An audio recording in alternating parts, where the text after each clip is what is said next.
Eyewitness News starts right now.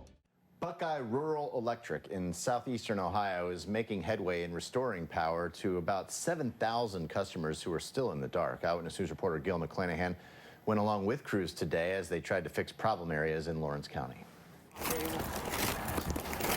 Chris Campbell, a lineman with Buckeye Rural Electric, heads up a utility pole to see what is causing power outages. And it busted off this pole top pin, so we're going to have to replace it, tie the conductor back in.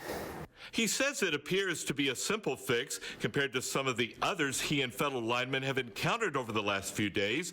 The solution here is to remove the trees off the line and replace the line. We've been having the problem is just cutting all the trees down. A lot of the biggest reason is all these trees weighing down the conductors, which knocks our power out. There are literally thousands of areas like this one where power is out, and crews are working to get to them, but icy roads and fallen trees are making it difficult. The goal is to get to these areas safely, making sure the lines are safe to work on. A lot of people think that you can just go out and flip a switch or just, you know, throw in a cutout door or something and get them on right now, when in all reality there's something that's keeping us from doing it, and we have to get it fixed.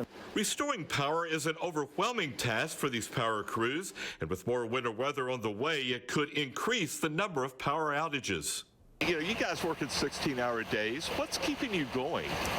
I think it's more of wanting to get everybody's power back on, the happiness that you bring to people, just, you know, knowing that you got their power back on. It's a job that continues until all power is restored.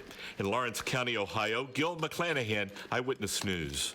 Buckeye Electric is one of 10 electric co-ops in Ohio. Crews from other co-ops are in southeastern Ohio helping out to try to make sure everyone gets their power back.